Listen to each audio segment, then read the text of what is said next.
लोग नेक्स्ट जो है क्या पूछा है कि right the number of covalent bond in molecular of ethane. इसमें कितने कोवेलेंट बॉन्ड है? तो स्ट्रक्चर बना के देखो, सबसे मेन क्या है स्ट्रक्चर, आप स्ट्रक्चर बना लोगे तो आपका सब चीज़ हो जाएगा। तो स्ट्रक्चर बनाने के लिए आप इसमें बॉन्ड काउंट कर लोगे, 1 2 3 4 5 6 7 7 बॉन्ड। एक्चुअली इसका फॉर्मूला भी है लेकिन वो मैं बाद में बताऊंगी, ठीक है। इसमें पूछा है कि right the number of covalent bond in the molecule of propane, ठीक है। इसमें वही चीज़ पूछा है, तो प्रोपेन का हमको क्या बना लेना है स्ट्रक्चर, और इसके बॉन्ड को काउंट कर लेना है, 3 ऊपर 6 7 8 9 10 10 कोवेलेंट बॉन्ड है। फिर पूछा right the number of covalent bond in the molecule of butane, तो इसमें भी सेम चीज़ वही चीज़ आपको करना है, ठीक है। उसके बाद यहाँ पे देखिए कि name the first member of ketone. Ketone का फर्स्ट मेंबर क्या है, याद रखना है प्रोपेनोन, ठीक है। उसका स्ट्रक्चर क्या है, CH3 डबल बॉन्ड O।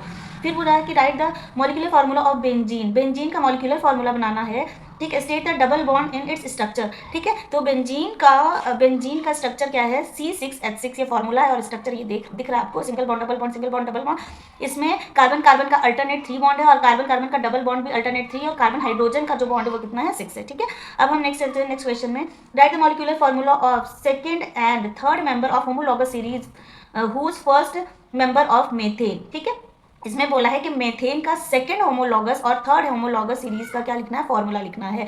तो मेथेन क्या होता है आपका, CH4 क्या होता है, मेथेन का फॉर्मूला क्या होता है, CH4, ठीक है। ये मेथेन का फॉर्मूला। तो इसके बाद जो इसमें क्या पूछा है, second homologous series. Second homologous series में यहाँ पे क्या हो जाएगा, सेकेंड का मतलब C2 हो गया, ठीक है। तो कितने का गैप होता है, CH2 का गैप होता है, तो एक कार्बन का गैप हुआ, और हाइड्रोजन का कितने का गैप होगा, 2 का, तो 4 है तो 5 6, ठीक है। और उसके बाद इसका नेक्स्ट होमोलॉगस सीरीज क्या होगा, C3 का, तो एक कार्बन का गैप और हाइड्रोजन 2 का गैप, तो 6 है और 7 8, तो क्या हो जाएगा 8, तो क्या हो जाएगा C2H6 और C3H8, ठीक है। ये देखो ये क्या है, हमारे 2 होमोलॉगस सीरीज है। फिर लिखा है write the general formula of hydrocarbon alkene and write the name of simple alkane, ठीक। पूछा पहले फार्मूला लिखो और उसके बाद इसका नेम लिखो, तो क्योंकि यहाँ पे एल्कीन है तो CnH2n हो गया, ठीक है। और उसके बाद जो है इसमें बोला है कि एक सिंपल एल्केन का नाम लिखो, तो आप कुछ भी नाम लिख सकते हैं क्योंकि सेकंड ग्रुप पूछा नहीं है, एथीन प्रोपीन कुछ भी लिख सकते हैं, ठीक है। इट हैज़ 3 डबल बॉन्ड, और पूछा क्यों, क्योंकि इसमें क्या होता है 2 बॉन्ड होते हैं, ठीक। अब चलते हैं नेक्स्ट क्वेश्चन की तरफ। Right the molecular formula of 2 member of homologous series with the functional group OH, जिसके में OH फंक्शनल ग्रुप लगा हुआ है, उसका 2 होमोलॉगस सीरीज लिखो, तो क्या हो जाएगा मेथेनॉल, एक कार्बन के साथ OH लगेगा और यहाँ पे 2 कार्बन के साथ OH लगेगा, तो एथेनॉल और methanol. Right the molecular formula of 2 member of homologous series having functional group Cl, जिसमें फंक्शनल ग्रुप Cl लगा हुआ है, उसको 2 होमोलॉगस सीरीज लिखना है, तो लिख सकते हो आप। ये क्या हो गया, क्लोरो, ये क्या एक कार्बन के लिए क्या यूज करते हैं, क्लोरोमेथेन, और यहाँ पे क्या हो जाएगा क्लोरोएथेन, ठीक है। क्योंकि क्लोरोब्रोमो क्या है, ये जो है इसको हमेशा हम क्या लगाते हैं, IUPAC में पहले नंबर पे लगाते हैं।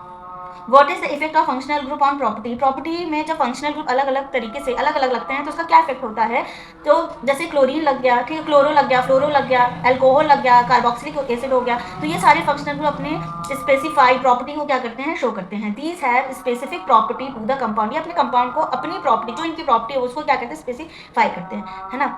अब आ जाओ right the molecular formula of first 2 member of homologous series having functional group COOH, क्योंकि एक कार्बन है तो यहाँ पे क्या हो जाएगा मेथेनोइक एसिड, मेथेनोइक एसिड का फार्मूला क्या हो जाएगा COOH, और इसको बैलेंस करने के लिए क्या लगा देंगे H, यहाँ पे हो जाएगा एथेनोइक एसिड, तो 2 कार्बन होने चाहिए, तो CH3COOH, ये क्या हो जाएगा एथेनोइक एसिड।